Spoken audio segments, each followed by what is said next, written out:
Guys, for today's video, bali ito, ang issue nito is pinasok ng langgam ito. Bali yung kanyang mismong bukilya guys, bumbilya is ayaw mapailaw dahil ito is puno ng kwanto guys, ng langgam o kaya yung buhangin guys sa loob. Bali ito guys is lilinisan lang to, then ibabalik natin, bubuksan natin tong outlet na to. Bali ito yung pinasok ng kwan guys, langgam. Ayun guys, oh, buhangin yung laman niya.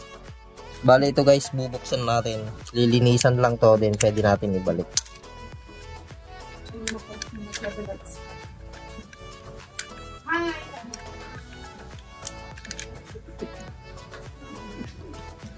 Makatamot na tataman lang.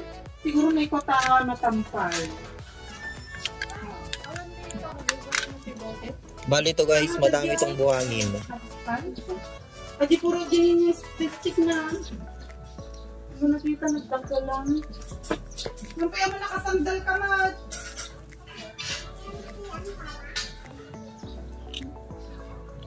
Lumabain niyo. Bali ito yung nangpipigil guys sa may switch, kaya ayaw may turn on yung kanyang switch. Bali kon to guys, langgam yung nagpasok ng ganitong buhangin. Pag nalinisan to, pwede na din natin ibalik. Tatanggalin lang natin tong mga naipasok na guys, na mga buhangin. Pagka yung switch outlet nyo guys is mahirap siyang pindutin, then rough pa yung kanyang walling, ito yung mangyayari. Papasukin ng langgam, then babarahan nila yan ng buhangin. Yan guys, oh.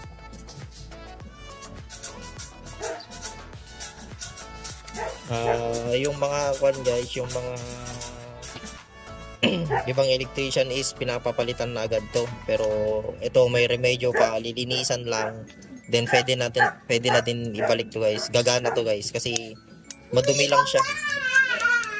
Pwede nating ibalik ito para yung customer is hindi na siya bibili ng ibang switch outlet.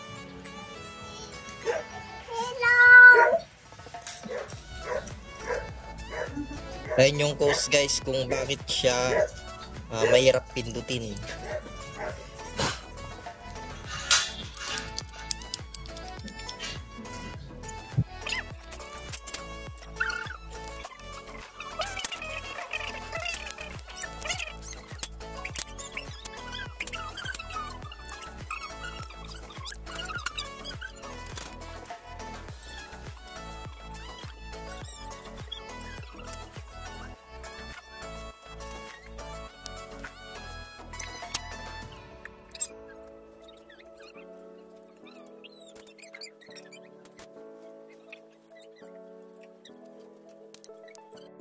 So ayun lang guys for today's video. Sana nakapulot kayo ng aral kahit sa simpleng video lang natin ngayong araw na to guys.